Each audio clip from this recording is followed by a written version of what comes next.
So today I'm going to be doing the beauty scenario tag. I've seen this going around for a while, and I was tagged by Mustache with Makeup. I think I got her name right. She's super sweet. I loved watching her video on it, and I just want to say thank you so much for tagging me if you're watching this. I really appreciate it. And let's go ahead and jump in. Alright, so it looks like there's 8 questions. The first one is, you have to get rid of all your foundations and you can only keep one high-end and one drugstore. Which do you keep? Alright, so if I had to choose between one high-end and one drugstore product, this isn't really a foundation per se, but this is the Dr. Jart Black Label Detox BB Cream. I swear by this stuff. I love this BB cream to death. I love the coverage on it. It has SPF 25, so it's just really great and perfect for the summertime. And then if I had to choose a drugstore foundation, it would hands down be the CoverGirl Outlast Stay Fabulous 3-in-1. I use this almost every single day. I love it, and I will repurchase it till the end. Alright, so question number 2 is, you go for an interview and the lady interviewing you has lipstick on her teeth.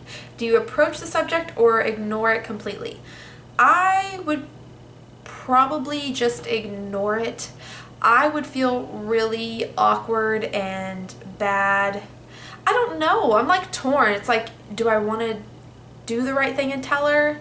Because I mean, I would be embarrassed if like I had lipstick on my teeth for like an entire interview and nobody told me. But then again, seeing as it's an interview, I'm not sure I would like, I almost feel like I'm like correcting her in a way, but not trying to. I don't know. I think I would probably just ignore it and keep direct eye contact. Like, try not to look at her teeth. Is that bad? Question number 3. You're not feeling yourself and you need a pick-me-up. Which lipstick do you put on to make yourself feel beautiful? And I would probably have to pick this one. This is by MAC and it is Cream Cup. It's a cream sheen. And I think this was one of the first lipsticks I ever bought from MAC. I actually just put it on because I just realized that I wasn't wearing any lip products. But I love this lipstick. It's just a really pretty, soft, kind of baby pink color, and I love it. I love the way it looks with my very fair skin and just my complexion. I just adore this lipstick and it makes me feel pretty. Question number 4. You go back in time for a day to your teenage years. How would you do your hair and makeup differently?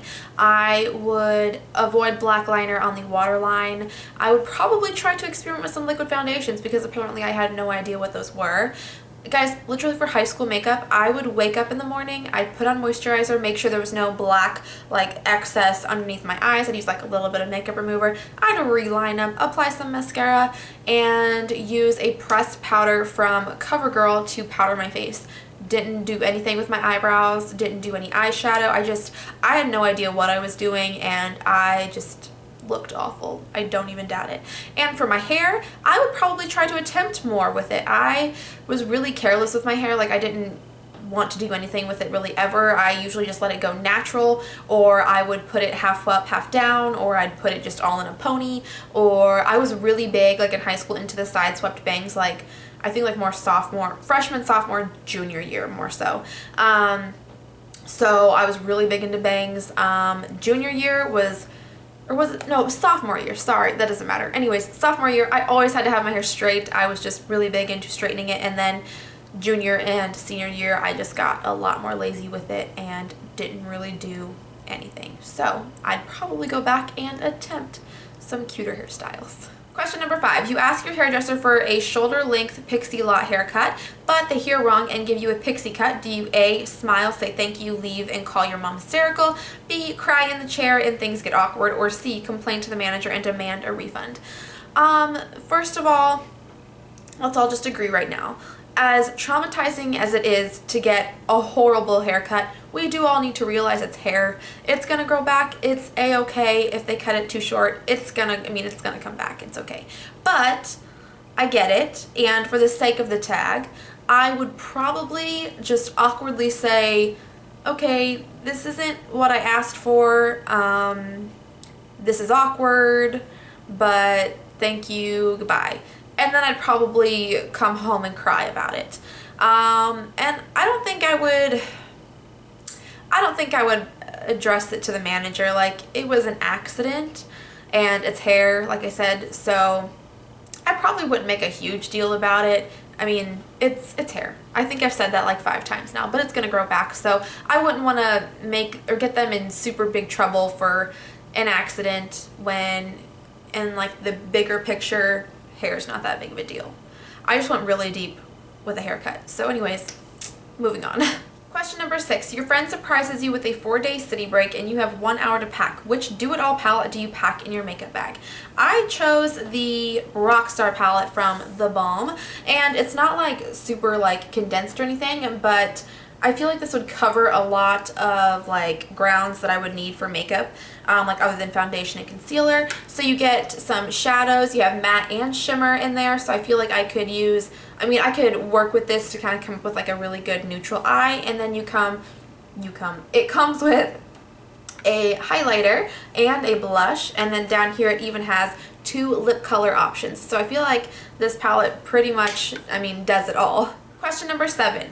Your house has been robbed. Don't worry, everyone is safe, but your beauty stash has been raided. What's the product you really hope is safe? That's a really hard question to answer because I would be livid if someone stole my makeup. Like, I have spent probably way too much money on my collection, but I love it and I use it and it's my stuff, and I would hate it if anybody stole anything.